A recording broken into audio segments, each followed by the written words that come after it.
Alright, selamat datang di channel Uncle Joe. Ketemu lagi ya. Anyway, gue ada topik yang perlu gue sampaikan, kayak perlu gue bahas juga. Secara kan, namanya kita punya kedai kopi kan, punya usaha, punya bisnis, pasti nggak lepas dari yang namanya konflik. Ya bener ya. Konflik. Jadi di video kali ini gue mau sharing soal manajemen konflik episode 1 ya. Ada beberapa episode yang gue udah susun ya secara materinya. Jadi udah wajar namanya kita sebagai owner coffee shop ataupun pengusaha ataupun business owner, pasti kita nggak lepas dari yang namanya konflik ya. Nah ada 3 konflik ya. Konflik antar barista ya, karyawan lu punya barista. Ada konflik satu sama lain. Tapi sebelumnya gue disclaimer dulu nih ya. Ini mungkin cocok untuk coffee shop yang memang UKM, bukan yang corporate atau bukan yang udah gede banget ya. Mungkin di bawah 50 seat gitu ya. Mungkin jumlah barista kalian cuma ada 3-5 orang ya. Jadi bukan yang gede banget, itu biasanya udah ada HRD sendiri ya. Tapi kalau kalian yang memang ngerjain usahanya sendiri, kelola sendiri gitu ya, semuanya serba sendiri, masih skala kecil, mungkin video ini relate sama kalian ya. Jadi ini gue sharing aja, bukan ngajarin. Boleh diterapin, boleh juga enggak gitu ya. Jadi ini memang gue share pengalaman aja setelah gue masuk tahun ketiga, mau nanti 4 tahun. Banyak suka dukanya ya kita bangun bisnis kopi, banyak ceritanya, banyak konflik ya antar barista. Ini kalau gue lihat sih sesuai dengan experience gue ya, konflik gue itu antar gue sama barista, barista dengan barista, atau barista dengan atasan yang bukan owner. Ya mungkin lu punya ada satu head bar gitu ya, kepercayaan yang lu taruh di situ, tapi mereka konflik sama barista-barista yang lain gitu kan. Dampaknya kan jadi melebar, bisa ada yang barista andalan kita bisa jadi nggak betah, bisa suasana kerja juga jadi nggak enak. Sedangkan kita butuh sekali supaya suasana itu cukup kondusif, bener ya. Jadi kan kalian kalau misalkan kerja menyenangkan tuh mau gimana pun juga enak, mau sesusah-susah apapun situasinya. Contohnya seperti PPKM saat ini kan situasi yang berat ya bagi banyak orang. Tapi kalau hubungan di antara kalian bisa saling menguatkan sesama barista atau tim kalian, pasti kita ngejalaninnya tuh enak banget gitu. Walaupun berat tapi kayak seperti ada kebersamaan yang kita bisa lalui. Nah tapi kalau coba bayangkan kalau lagi situasi sulit kayak gini, konflik sesama barista, ribut mulu, nggak cocok satu sama lain gitu ya, jadi nggak nyaman gitu, malah bisa bubar. Nah kita di momen-momen seperti ini butuh banget yang namanya kebersamaan lah gitu, yang cukup solid gitu ya. Nah episode kali ini langsung aja kita bahas konflik pertama antara barista dengan barista ya. Jadi horizontal konflik ya di internal satu kedai. Dan konflik itu hal perlu dipahami dulu ya, konflik ini hal yang lumrah dan wajar sekali terjadi. Jadi bukan sesuatu yang lu mesti takutkan gitu ya. Jadi ya lu nggak perlu respons sampai gimana banget, tapi memang konflik ini yang wajar dan normal ya. Oke, pertama-tama gue bagi dua dulu konflik yang kita bahas itu konflik non prinsip. Kalau prinsip udah pasti lu bubarin, udah pasti dah. Kalau konflik itu prinsip, misalkan contohnya yang prinsip itu dia nyolong duit gitu ya. Atau ngambil barang dijual yang berhubungan dengan uang, itu prinsip banget kan. Udah pasti lu nggak bisa pakai mereka gitu, nggak bisa pakai jadi tim lu gitu, udah pasti lu pecat gitu. Udah pasti di PHK lah. Itu kalau di gue ya, gue nggak tahu di kalian, tapi bagi gue kalau mereka melanggar yang prinsip udah pasti blacklist. Gue nggak ada ampun soal itu ya. Jadi kita akan bahas di topik ini konflik yang non prinsip ya, misalkan sesama satu level tapi ngajarin ya, lu level yang sama nih tapi lu diajarin gitu, kayak kok lu padahal nggak gimana banget tapi lu sok ngajar, sok ngebosi gitu ya. Lu mungkin ketemu sama barista yang memang bosi, terus juga dia sok ngatur, sok paling jago. Jadi ada konflik-konflik di level mereka tuh ada seperti itu. Ada yang mungkin kerjanya cuma pilih-pilih, dia nggak mau ngerjain yang kotor-kotor, cuma mau nge-handle mesin doang. Terus yang lain juga, yang tadinya dia handle-nya cuma bar tapi ngerjain yang lain, terus dia komplain, kok si ini nggak ngerjain yang ini juga. Kayak ada pilih kasih gitu ya, atau perlakuan owner kok ke si ini lebih baik ya, pilih kasih gitu, lebih merhatiin, kok ke gua enggak. Jadi banyak konflik-konflik terjadi yang ya itu dinamika sebuah kedai kopi ya. Nah, jadi kita masuk dulu nih. Jadi konflik yang nggak prinsip ya. Pertama-tama kita mesti memetakan, kita sebagai owner atau CEO ataupun manajer ya. Lu owner yang merangkap jadi CEO di situ ataupun manajer, tentu lu punya kepentingan barista-barista ini mensupport program yang lu bikin, mensupport timnya lu untuk menyokong mencapai beberapa target-target perusahaan. Nah, tapi kalau ini nggak akan bisa berjalan kalau konflik mereka ribut gitu ya. Misalkan yang tadi contohnya, lu merasa diajarin sama temennya, padahal dia bukan siapa-siapa, tapi kok so ngajarin gue. Perbedaan cara bikin, misalkan ya, yang ini bikinnya begini, oh kalau menurut gue bikinnya begini gitu, kalau menurut gue begini gitu. Jadi masing-masing pada punya pegangan masing-masing. Nah, ini yang gue lakukan. Jadi yang gue lakukan pertama adalah gue petakan dulu masalahnya apa. Jadi apa nih masalahnya, problemnya apa, gue petakan dulu ya. Si ini kenapa merasa, gue gali dulu gitu. Kalau dia curhat, barista lu curhat gitu kalau ya dengerin dulu apa masalahnya, dicari dulu oh ternyata masalahnya, kita udah paham masalahnya ini, jangan langsung kita judge gitu ya. Jadi setelah kita memahami masalahnya, oh ternyata problemnya di sini, nah kita udah tahu nih, tapi jangan langsung judge berdasarkan like or dislike ya. Ini penting banget nih teman-teman. Jadi jangan gara-gara kita suka sama barista kita, terus ketika dia mengeluhkan sesuatu kita ikutin, lalu kita sampaikan ke yang dia berhubungan konflik itu. Jangan, kita netral, kita harus jangan berpihak sama siapapun. Sekalipun itu orang lama lu gitu, sekalipun dia head bar lu, sekalipun dia orang yang deket sama lu gitu, bahkan dia cewek lu gitu, nggak bisa, kita harus netral gitu ya. Jadi misalkan teman-teman ngalamin satu kondisi, harus posisinya netral ya. Tadi nomor 1 kan petakan dulu masalahnya, nomor 2 dengerin dulu ya, kita jangan ngejudge ya.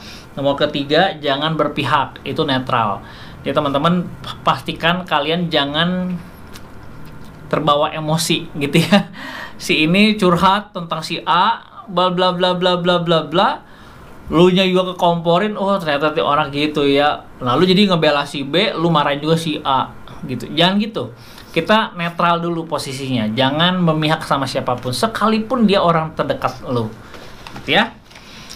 Nah, nomor 4, jadi penengah antar mereka ini. Kan kita netral dong. Nah, kita jadi penengah. Ini yang gue lakukan.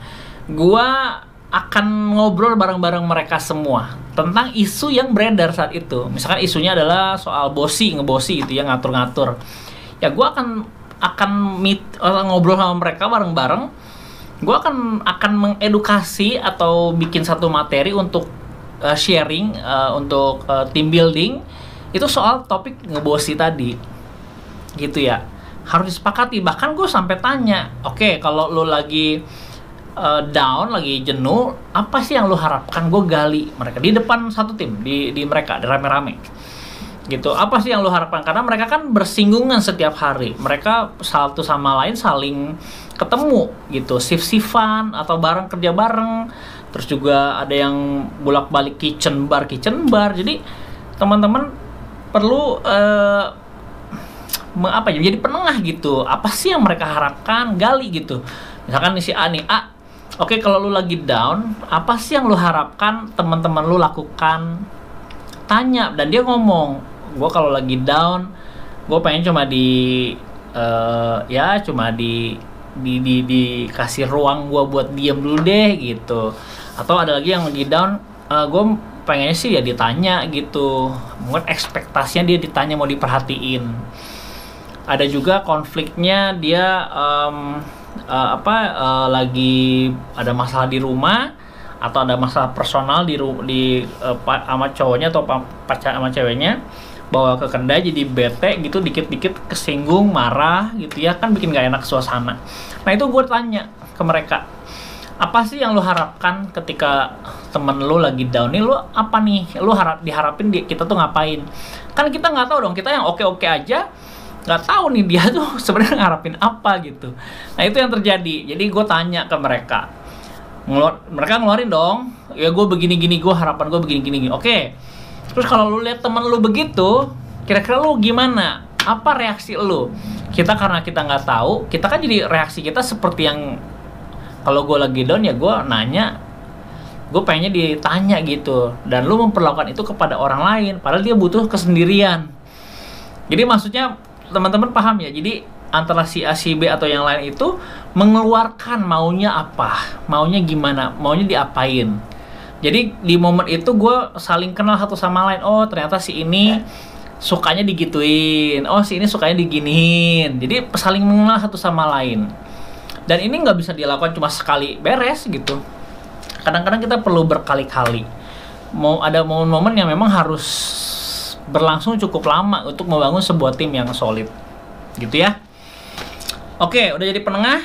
Nah ini tips paling, menurut gue paling enak, menurut gue tips ini yang terakhir nih.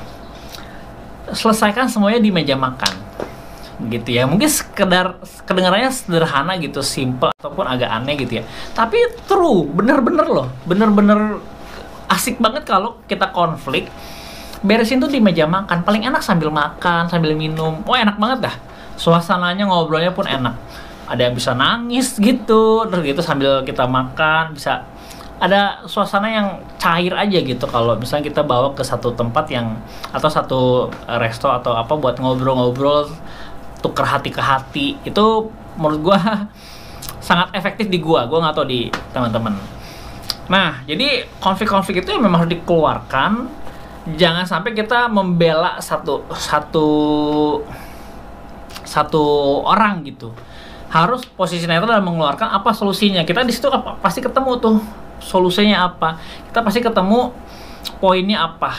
Ya, kadang-kadang gue cuma bertanya doang, tapi mereka mengeluarkan jawaban-jawaban yang oh gitu loh. Ya jadi kadang-kadang gue cuma sebagai fasilitator aja di tengah-tengah gitu gue. Oke, menurut lu gimana bro kalau misalkan kejadian begini? Kalau lu gimana? Menurut lu apa? Masukan dari lu gimana nih? Nah ide lu apa nih? Kalau memang lu butuh break ya break dulu. Jadi gue menyampaikan seandainya di antara mereka itu lagi down dan benar-benar lagi butuh break gitu, butuh kesendirian, gue mengizinkan mereka untuk libur dulu aja. Lu minta ngomong ke gue, lu mau libur berapa hari, ngomongin kita akan atur sama-sama. Nah jadi ini yang gue lakukan, ngebangun tim yang solid. Jujur ya, gue di konflik-konflik begini udah mulai, gue juga jarang mau tahu terlalu dalam gitu sama konflik-konflik mereka. Gue lebih pengen mereka jadi bertumbuh secara dewasa, secara profesional khususnya, apalagi di dunia pekerjaan. Jadi gue harus membantu mereka untuk memilah-milah mana yang lu bisa hindari gitu. Masalah-masalah apa yang lu perlu, jangan lu bawa ke sini, ke kerjaan gitu ya. Kalaupun memang nggak bisa, ya lu sampaikan, ngomong gitu. Oh gue tuh begini-begini. Jadi mereka mengeluarkan lah apa yang mereka harapkan temennya gitu. Nah bahkan kesimpulan dari 5 poin tadi, ya gue pengen sesama antara barista ini saling backup satu sama lain. Gue di situ lah gue mulai sharing soal nilai-nilai, soal value, bahwa tim ini harus, namanya tim, kita nggak bisa kerja sendiri, kita butuh mitra, kita butuh partner. Jadi gue selalu menyampaikan ke teman-teman barista di Uncle Job khususnya, kita tuh nggak ada yang sempurna gitu, kita tuh nggak ada yang paling bisa semuanya gitu, nggak bisa. Even gue pun ya, gue selalu bilang, gue kalau nggak ada barista, gue bisa jalanin Uncle Joe. Pasti bisa, tapi lu cuma nggak bisa lu ke laut lepas, ke laut dalam tuh nggak bisa. Lu cuma di tepi pantai aja kalau seorang diri. Kalau semuanya harus semua serba sendiri, ya lu cuma di situ doang bisnisnya. Makanya gue menyadari gue kekurangan gue, makanya gue hire barista. Barista yang akan jadi support, jadi timnya gue untuk membangun bisnis ini, membangun Uncle Joe.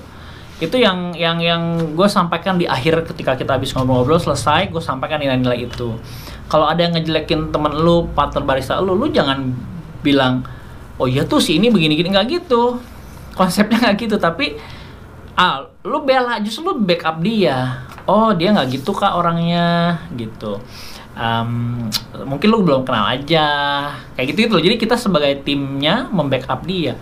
Perlakukan mereka, tim lu atau barista partner lu seperti keluarga lu gitu. Itu yang gue tanamkan nilai-nilai ke teman-teman barista di sini. Ya, jadi kurang lebih begitu sih sharingnya. Semoga ada sedikit pencerahan ya. Semoga ada. Kalau kalian nggak jelas ataupun kurang ngerti, kurang nangkep, mungkin kalian juga punya satu cara yang lebih efektif atau efisien. Apalagi teman-teman yang di HRD ya, yang udah banyak menghandle konflik-konflik antar karyawan itu ya, boleh share di bawah, bisa kasih masukan ke kita, ke gua khususnya, kali ada cara yang lebih asik gitu untuk dilakukan. Gitu aja gua rasa. Sampai ketemu di vlog selanjutnya. Dah. Thank you ya yang udah nonton video ini. Jangan lupa subscribe sebagai bentuk dukungan lo terhadap channel